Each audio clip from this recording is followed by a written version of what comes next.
What do you do when one drunk joke about your husband's performance turns into proof that you betrayed almost everyone at the table? How can a quiet man you called boring answer your cheating and public shame without raising his voice once, only lifting a pen? Why did I still think he was the villain, even as legal papers with my name on them shook in my hand in the bright lobby? I'm Antea Wren, and I still think people overreacted to one drunk night on a rooftop. It was a Friday, the end of some release cycle Elias would not stop talking about, and the sky over his office tower was pink and blue like a cheap cocktail. The rooftop bar above his building was crowded, the music was loud, and I felt good. I had done my hair, my dress hugged all the right places, and when the elevator doors opened, I saw heads turn. That was the feeling I chased. It was the feeling that told me I was not just somebody's tired wife. I was still the main event. Our friends were already at a high table near the glass railing. Rowan and Maris waved first, of course. Rowan always did that thing where his eyes went up and down for a second too long, and it always made me feel warm because I knew I could pull him any time I wanted. Carter raised his glass. Petra leaned into him with a practiced smile. Adrian and Naomi sat close, but I noticed Adrian's hand resting a little too familiar on the back of my empty chair. Elise and Simon came last, looking polished and calm like always. Elias walked beside me, polite and steady, carrying his quiet like a heavy coat. He touched the small of my back as we crossed to the table, not with passion, more like someone guiding a colleague through a hallway. I told myself he was lucky I made him look good. People did not notice boring men alone, but next to a woman like me, they looked important. Drinks started fast. Maris wanted shots, Rowan agreed. Carter pushed the tray closer, and soon my glass was never empty. We talked about work and kids and who still went to the gym. I listened to the other wives talk about how tired they were, how their husbands never wanted anything new, and I felt that familiar mix of pride and anger. Pride because I knew some of those men had begged me to tell them what their wives liked. Anger because I was stuck with a man who acted like touch was a chore and fun was something you had to schedule. At first, the jokes were light. Someone asked who fell asleep first in bed. Petra said Carter never did, and she laughed, but her eyes cut to me for just a moment, checking if I remembered that late hotel afternoon when he had come to me instead. I remembered every detail and held her gaze, just to prove to myself that I still had the upper hand. The music got louder, the night got softer at the edges, and the questions turned sharper. Rowan started a game where everyone had to say the spiciest truth about their relationship. It was a stupid party game, but everyone leaned in. I liked that. I liked when people leaned toward me. When it came around to me, I felt the alcohol in the eyes and the city below us. Someone, I think it was Maris, asked what was the worst thing about my marriage. I remember tilting my head and smiling like I was about to share a secret with the internet. I said, in a low voice, that the worst thing was that my husband was terrible in bed compared to my friends' husbands. For a second, the words just hung there between us and the sky. They laughed, of course, because that is what people do when a woman is honest. But it was a strange laugh. Some parts were too loud, some too soft. I heard Carter clear his throat. Adrian's eyes dropped to his drink. Simon reached for the bread basket as if he suddenly needed to focus on something else. Rowan smirked, and I caught the edge of that smirk like a hook in my skin because he and I both knew what I meant and what I did not say. I rode the wave anyway. I explained, still smiling, that when you talk to other wives and pay attention, you can tell who knows what they are doing and who does not. I said other men seemed to understand pleasure, and that some husbands were generous in ways mine had never bothered to learn. I let it sound like theory, like gossip, but the little slips were there. I knew it. They knew it. Elias did not shout. He did not slam his fist on the table. He just went very still. His face emptied. He looked like someone had turned down the brightness on him. He took a slow breath and stared at his glass of water as if he could drown in it if he wanted. For a moment, I felt a tiny, sharp sting of guilt, like a pinprick.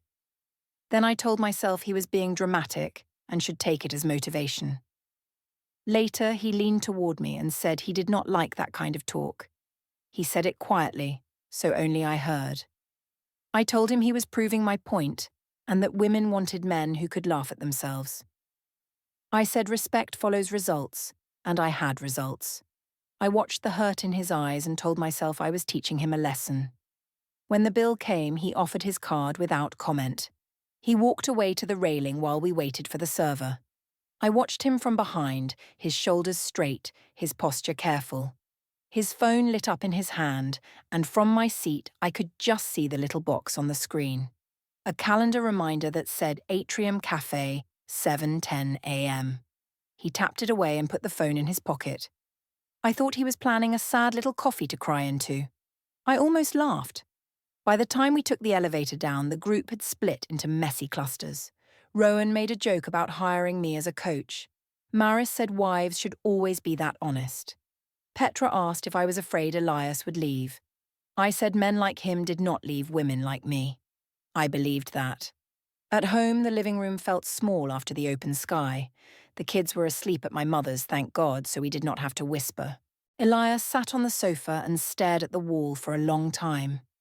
Then he told me he felt humiliated. He said he could not understand why I needed to say those things in front of our friends. I told him he always made it about him and never about how I felt. I said other husbands tried to please their wives, that I had data, that I did not even share the worst parts. I told him if he did not want to be compared, he should improve. I said everyone jokes about their partners, and only insecure men cannot take it. I watched his jaw tighten and convince myself he was the one being cruel. He did not argue back. That was the strange part. He just nodded once, slowly, like he was making a private note. He stood up, walked to the wall planner, and circled a date I did not care about. Then he went to the bedroom without waiting for me. I stayed on the sofa with my phone, sending long messages to Maris and Petra about how fragile he was and how exhausting it was to educate a man who would not listen. I told them he should be grateful I had not told the whole truth. In my head, I was still the victim. When I finally went toward the bedroom, I heard a soft sound first, a small digital chime. His phone screen lit up on the dresser in the dark room, showing a new calendar entry called Meeting, personal before it dimmed again. And then I heard the quiet click of the bedroom door as he shut it between us. On Monday morning, I walked into my office feeling a little tired but strangely proud of myself. The weekend had been icy at home, but online it looked great. Maris had posted a story from the rooftop, with music over the top and some captions about savage wives. You could not hear every word, but the vibe was clear. People had reacted with laughing faces and fire emojis. To me, that meant I was bold, not cruel. That is what I told myself. In the open plan office, the air smelled like coffee and printer ink. My team sat in little groups, all open desks and fake plants. I heard my name before I even put my bag down. Someone from design waved me over and held up her phone. She said she saw a funny video of me.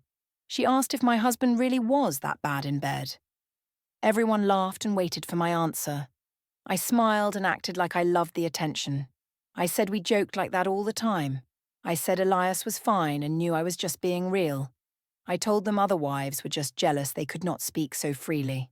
Some of them nodded, but I saw a strange look on one woman's face, like she pitied him a little. That look annoyed me more than any insult would have. At my desk, I opened my laptop and pretended to work. My messages kept pinging. The group chat from that night had a new name now, Rooftop Recap, and Maris had sent another clip. In this one, I was leaning forward, eyes bright, talking about friends' husbands who actually know what they're doing. The audio cut before any names, but it was close enough to the truth that my heart jumped. Then I pushed the fear down. I told myself nobody would think I meant it literally. During lunch, I checked our shared family calendar in another tab.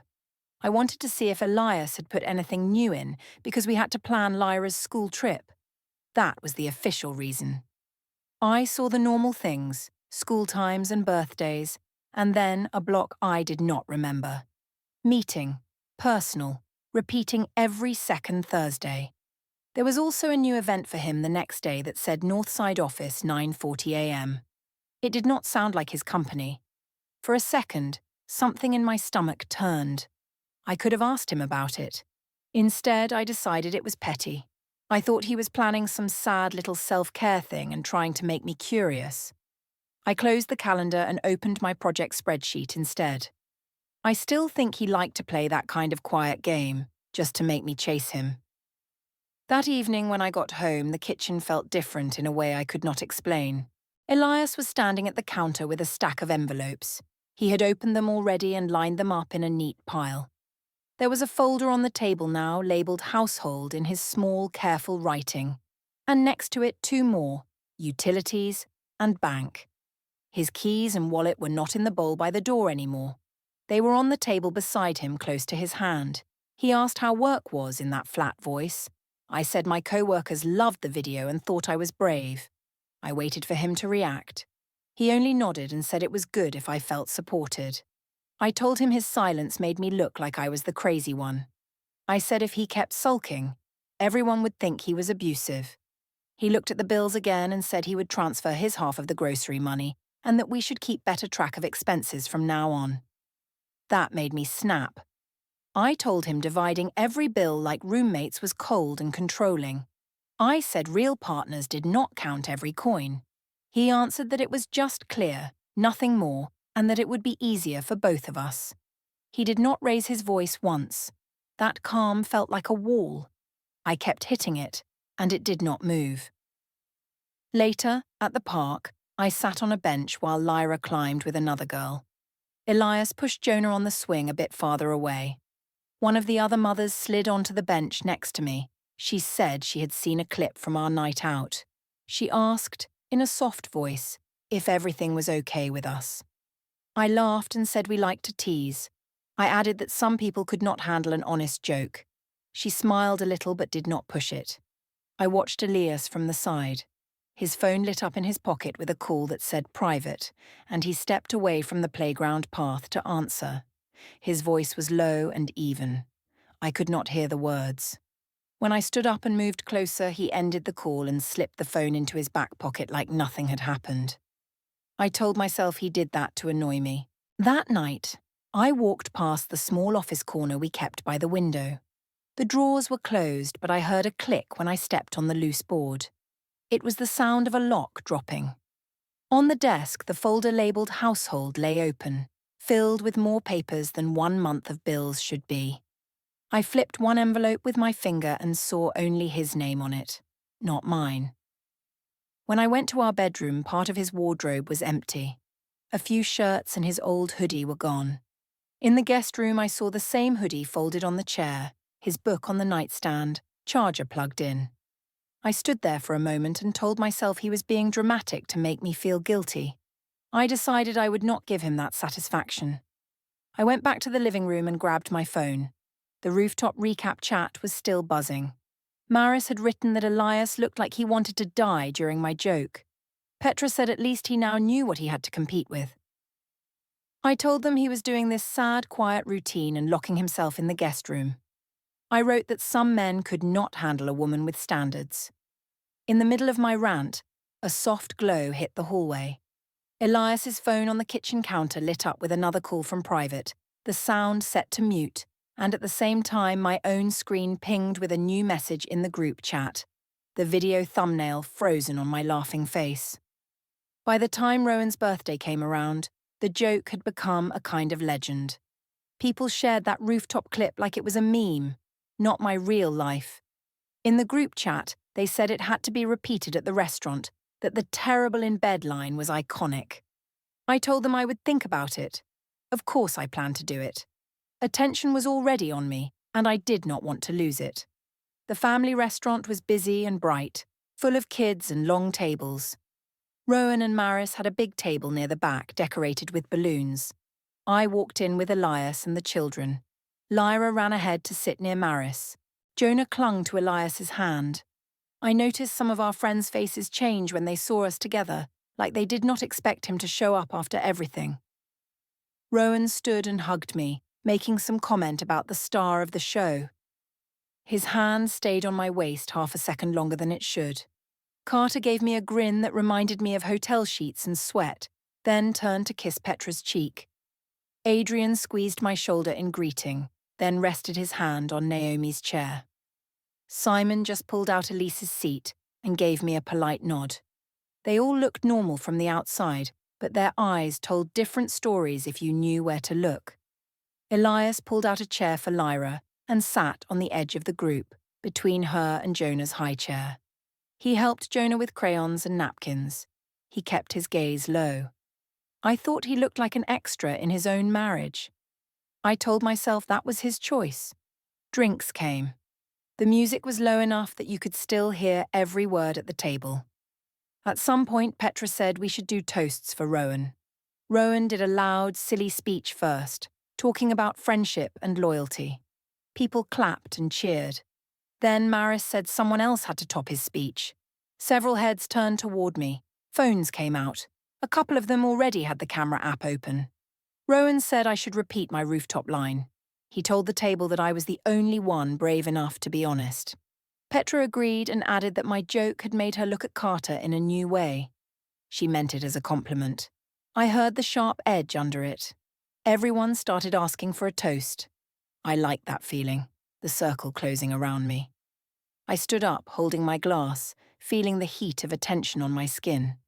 For a moment I saw Elias watching me with that quiet face, and I almost softened. Then I remembered how cold he had been, how he had moved into the guest room, how he had lined up his little folders as if he was preparing a presentation about my failures. I told myself he needed another lesson. I raised my glass and thanked everyone for coming. I said Rowan was proof that some husbands still knew how to have fun. I said my friends were lucky because their men listened and tried and cared about pleasure. I let my eyes move over Rowan, Carter, Adrian, and Simon, one by one. The people who knew, knew. My chest buzzed with a mix of shame and power. Then I said it. I said that having friends like them made it very clear how terrible my own husband was in bed. I said the worst part of my marriage was that I knew exactly what I was missing because I had seen how real men behaved. There was laughter at first, loud and bright, but it did not sound like joy. Carter's laugh broke halfway through. Adrian stared at his drink. Simon shifted in his seat. Naomi's fingers tightened on her napkin. Elise's face went completely still. Maris smiled, but her eyes narrowed just a little when they passed from Rowan to me. Elias did not move much. He just looked down at his water for a long second. His knuckles were pale around the glass. Then he let go, took out his phone, and tapped the screen, like a bored man checking the time. I saw a small reminder flash up for a moment before he closed it, something like paper drop 4:30 p.m. I thought it was some IT task and felt annoyed that he would look at work in the middle of my moment. Someone called out that the camera had not caught the whole line. Another phone lifted. Petra shouted that I had to say it again for the people in the back. The group egged me on. I took another sip and repeated the worst part, leaning harder into it this time, almost singing the words. When I said friends' husbands, I let my voice soften, like it was a secret promise. The whole table heard it. The kids heard the tone, even if they did not understand the words. Lyra looked up at me with a small frown.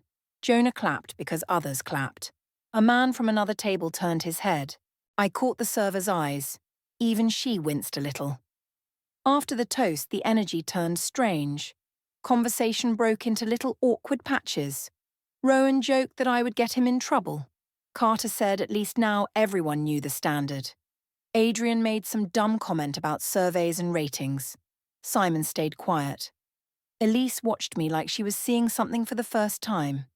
Elias stood and said he would take Lyra to the bathroom. He did not ask me to join. He did not look angry. He looked like someone who had just finished a difficult calculation and did not like the answer, but accepted it. That calm scared me more than any raised voice would have. Later, as we left the restaurant, I walked a little ahead with Maris and Petra. They told me I was wild and brave. They said most women wanted to say those things but were afraid.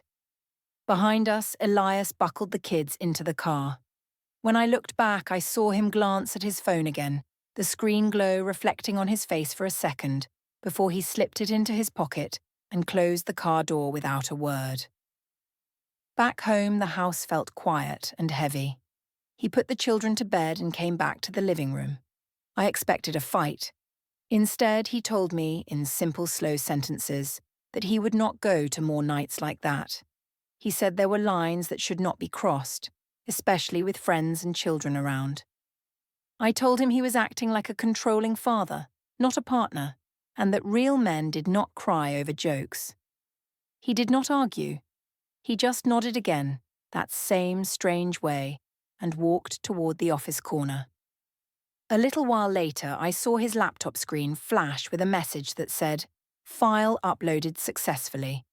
2 new folders had appeared on his desktop, both called Archive with different names after them. He closed the lid when he heard me behind him. I went to my phone and opened social media. Someone had already posted a clip from the restaurant, the sound a bit fuzzy but my words clear enough. The caption called me savage again. I watched myself laugh and raise my glass, and for a second I felt proud and sick at the same time. As the phones kept recording my toast, I saw a reminder called "Paper Drop 4:30 p.m." flash on Elias's screen before he slipped it back into his pocket. By the middle of the next week, the videos were old news online, but they were still fresh inside our home. One afternoon, I came back from work and found Elias in the hallway with a small suitcase open on the floor. He was folding shirts into neat piles. Lyra stood a few steps away, hugging her stuffed cat. She watched him with big eyes. She asked if he was moving out. Her voice sounded too small for that question. I jumped in before he could answer. I laughed and said Daddy was just being dramatic. I told her grown-ups sometimes needed a little space, like when she went to her room to draw. Elias looked at me and then knelt down to Lyra's level. He told her he would always be near her, no matter what happened. He spoke very slowly, like every word mattered. It annoyed me, how careful he was, like I was some danger in the room. He carried the suitcase to the guest room and set it by the bed. On the bedside table, I saw his charger, his book, and a glass of water already waiting. The duvet was smoothed down tight. He had made that room look calmer than our own bedroom. I told myself this was his little show, his way to make me feel like I had broken something. I decided I would not give him tears. That weekend, we had a school event in the community hall. It was one of those family days with crafts and bad coffee. I dressed nicely because I knew other parents had seen the videos. If they were going to talk, I wanted them to see me looking strong, not ashamed. We arrived together, but I walked a little ahead with Lyra, leaving Elias to carry Jonah and the snack box. Inside, the hall was loud with kids and buzzing lights. Rowan and Maris were there with their daughter. Maris waved from across the room but did not walk over. Her smile looked thinner than usual. Petra and Carter came in late. Petra's eyes slid past me too quickly. Naomi and Elise stood together near the crafts table, talking in low voices. I could feel people watching, even if they pretended not to. Elias stayed close to the kids.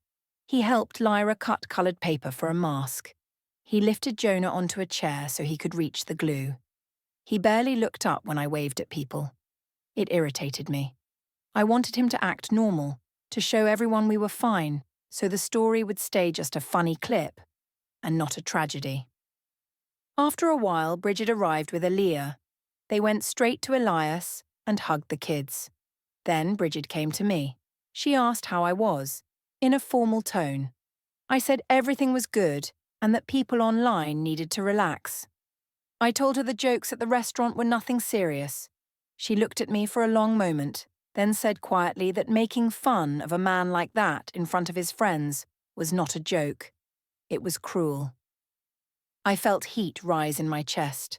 I told her she did not understand what it was like being married to someone who never tried. I said I had to shake him awake somehow.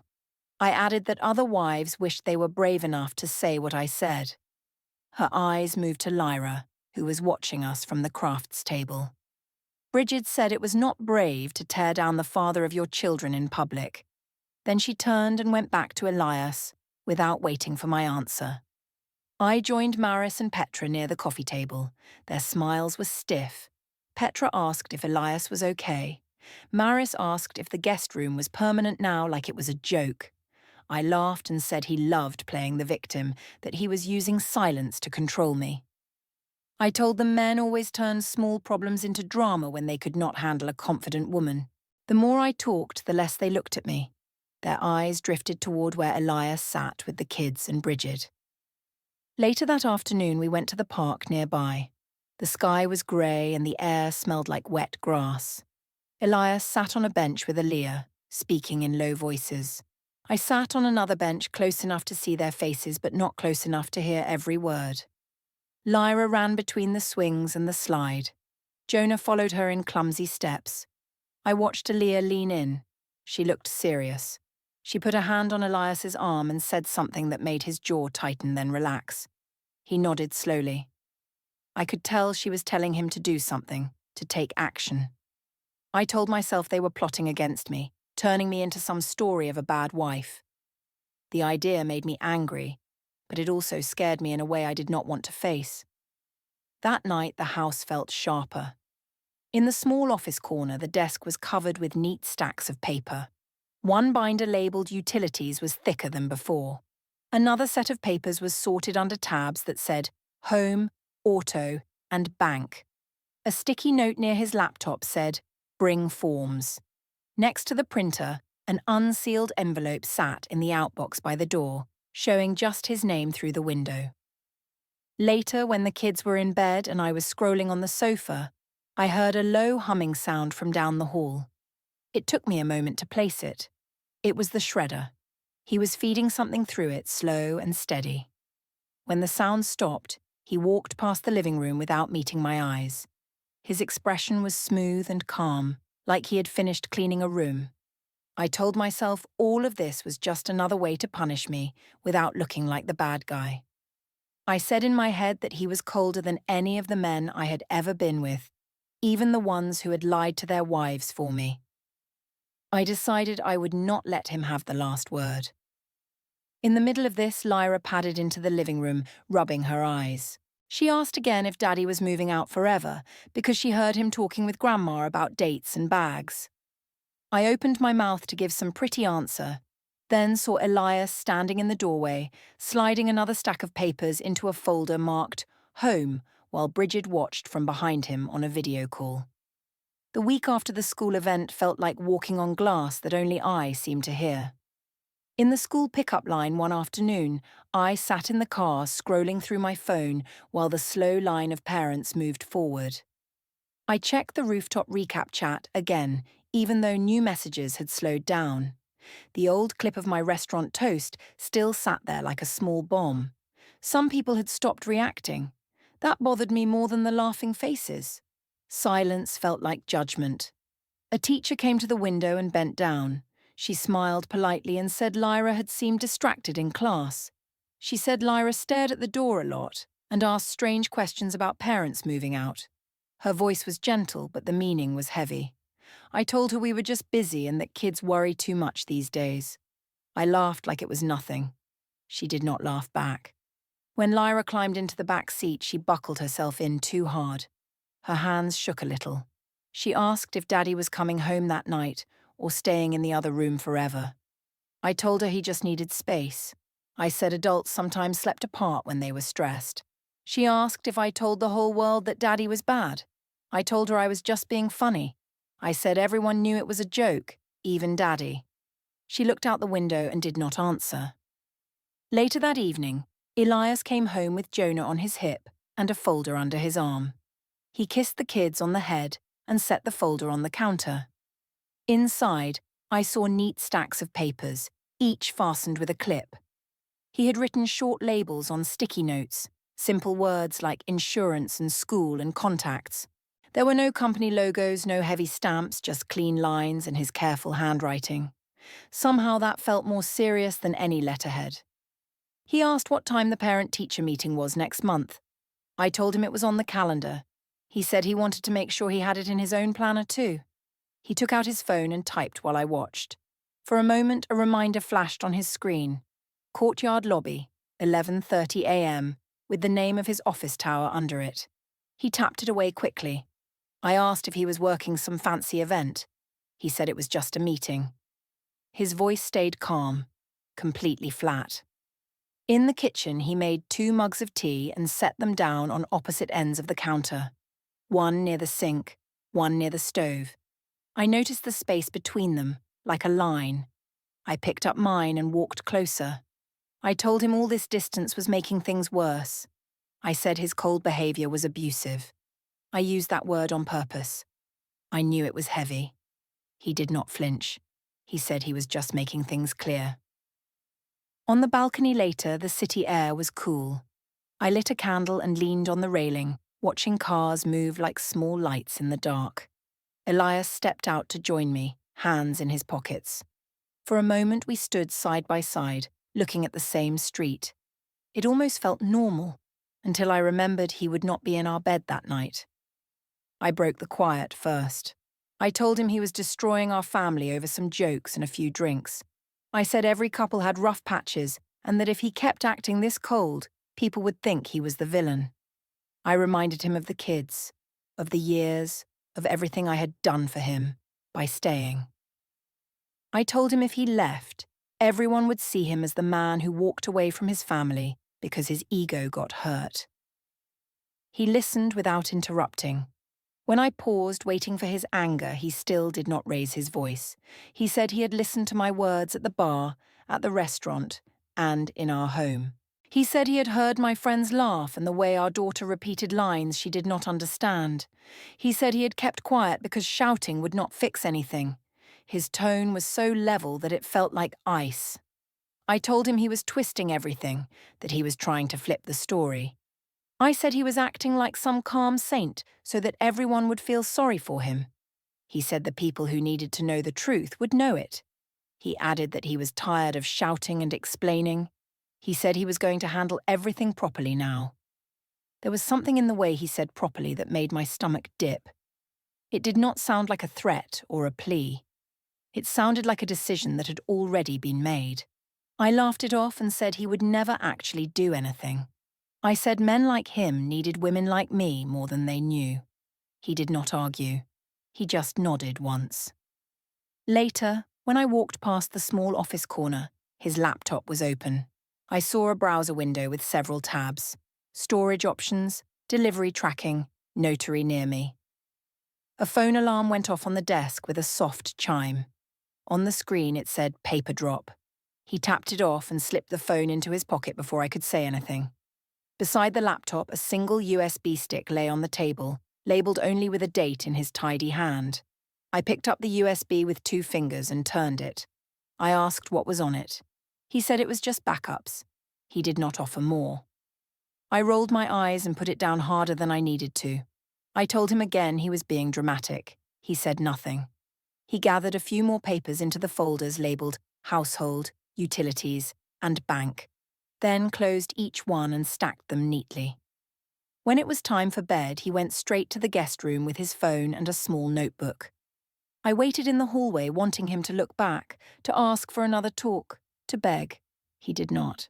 He stood in the doorway, told me calmly that he would make sure the children were taken care of no matter what, and repeated that he would handle things properly. Then his phone lit up in his hand. For a brief second, I saw the reminder again. Courtyard lobby, 11:30 a.m., glowing on the screen, before he turned it off and shut the guest room door with a soft click. I marched into the glass lobby, ready to drag Elias into a real conversation in front of everyone, not just his quiet folders and guest room. He stood near reception with his work badge on, talking calmly to a woman in a blazer, and for a second I thought he would finally crack. Instead, a man stepped toward me, asked if I was Antea Wren, and handed me a thick envelope while people nearby stopped pretending not to stare. He said in a clear voice that I was being served with a petition for dissolution of marriage, with temporary financial and property orders, and a hearing date already set. My hands shook as I saw the words temporary exclusive use of the marital home and restrictions on joint accounts, the lines about schedules with the children, all arranged in neat paragraphs that did not care how drunk I had been on that rooftop. Elias moved just close enough for me to hear him say that this was the only way left to protect himself and the kids, and that the court would listen now, since I had not.